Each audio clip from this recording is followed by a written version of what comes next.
Jimmy Das নিৰ্যাতনৰ ঘটনাৰ উত্তেজনা মাৰ নৌযাওঁতেই ঢিঙত পুনৰ সংঘটিত হ'ল ভয়ংকৰ ঘটনা। 10মান শ্ৰেণীৰ এগৰাকী নাবালিকাক তিনিটা নৰপিশাচে ধৰ্ষণ কৰা কাণ্ডই এতিয়া ৰাজ্যজুৰি সৃষ্টি কৰিছে চাঞ্চল্যৰ। শিৱসাগৰত ঢিং কাণ্ডৰ কিশোৰীক ন্যায় প্ৰদান আৰু ঘটনাৰ সৈতে জড়িত দোষীক কঠোৰ শাস্তিৰ দাবীতে প্ৰতিবাদ। ধৰ্ষণৰ বলি হোৱা ঢিঙৰ কিশোৰীগৰাকীৰ ন্যায়ৰ দাবীত জাতি ধৰ্ম বৰ্ণ নিৰ্বিশেষে চহৰৰ দৌলমুখ চাৰিআলিত সাব্যস্ত কৰিলে উত্তাল প্ৰতিবাদ শিৱসাগৰবাসীয়ে। ইফালে প্ৰাপ্ত খবৰ অনুসৰি ঢিঙত ধৰ্ষণ কাণ্ডৰ মূল অভিযুক্ত তফজ্জুল ইছলামৰ মৃত্যু হৈছে। নিশা আৰক্ষীয়ে অভিযুক্তগৰাকীক তদন্তৰ বাবে ঘটনাস্থলীলৈ লৈ যোৱাৰ সময়ত আৰক্ষীৰ হাতৰ পৰা পলায়ন কৰিবলৈ পুখুৰীত জাপ দিছিল। আজি পুৱতি নিশা প্ৰায় 4মান বজাত আৰক্ষীয়ে উদ্ধাৰ কৰিছে অভিযুক্ত তফজ্জুল ইছলামৰ মৃতদেহ। নাৰকীয় ধৰ্ষণ কাণ্ড সংঘটিত হৈছে। এই ধৰ্ষণ কাণ্ড সংঘটিত হৈছে অখিলঞ্জীয়া মিয়া মুছলমানৰ দ্বাৰা। নামনি আৰু মধ্য অসমত বসবাস কৰা যিসকল সন্দেহযুক্ত বাংলাদেশী মুছলমান, যিসকল মিয়া মুছলমান বুলি কোৱা হয়, তেওঁলোকৰ অপৰাধ প্ৰৱণতা অতি বেছি। সেইকাৰণে এই উজনি অসমৰ ঐতিহাসিক শিৱসাগৰৰ খিলঞ্জীয়া যিসকল মুছলমান ৰাইজ মছজিদৰ পৰা নামাজ পঢ়ি আজি ৰাজপথলৈ ওলাই আহিছে, মিয়া মুছলমানৰ বিৰুদ্ধে প্ৰতিবাদ সাব্যস্ত কৰিছে।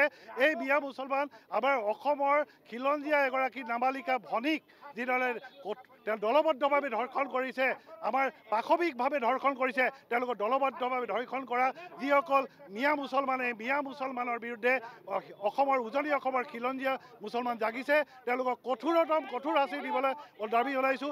ৰাজহুৱা স্থানত ফাঁচি দিবলৈ দাবী জনাইছোঁ। দৰকাৰ হ'লে অসম আৰক্ষীৰ সঞ্চালক প্ৰধান জি পি সিং ডাঙৰীয়াক অনুৰোধ জনাইছোঁ, তেওঁলোকক এনকাউণ্টাৰ কৰক। ৰাজহুৱা স্থানত এনকাউণ্টাৰ কৰি তেওঁলোক কঠোৰ শাস্তি প্ৰদান কৰিবলৈ, দৃষ্টান্তমূলক শাস্তি প্ৰদান কৰিবলৈ আমি উজনি অসম মুছলিম কল্যাণ পৰিষদৰ পৰা দাবী উত্থাপন কৰিছোঁ। শিৱসাগৰৰ পৰা সৈয়দ মুস্তাকুৰ ৰহমানৰ ৰিপৰ্ট, অসম আদিত্য। NKS হুণ্ডাইলৈ স্বাগতম। নৰ্থ ইষ্টৰ প্ৰথম GDSI 2.0 ফিচাৰ্ছ ডিলাৰ হৈছে NKS হুণ্ডাই। অত্যাধুনিক সা সুবিধাৰে তৈয়াৰী মষ্ট আপডেটেড হুণ্ডাই ডিলাৰ এতিয়া ডিব্ৰুগড়ত। আমাৰ NKS হুণ্ডাই ডিলাৰত open sales consulted room, customer ৰুমৰ লগতে পুৰণি গাড়ীৰ এক্সচেঞ্জ ফেচিলিটিও ৰখা হৈছে। ইয়াত চেলছৰ লগতে ছাৰ্ভিচ ছেক্টৰৰ সুন্দৰ সুবিধা আছে। প্ৰয়োজনীয় সকলো এডভান্স টুলছ, হুইল বেলেন্সিং, এলাইনমেণ্টৰ অত্যাধুনিক machine, post hydraulic lift, fully ট্ৰেইনমেণ্ট পাৱাৰৰ লগতে nitrogen gas filling facility, fully automatic car ৱাছৰ ফেচিলিটিও আছে।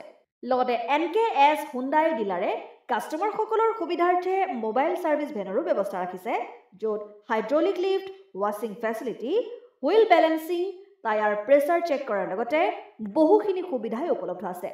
NKS হুণ্ডাইলৈ আহক আৰু সুবিধাসমূহ গ্ৰহণ কৰক।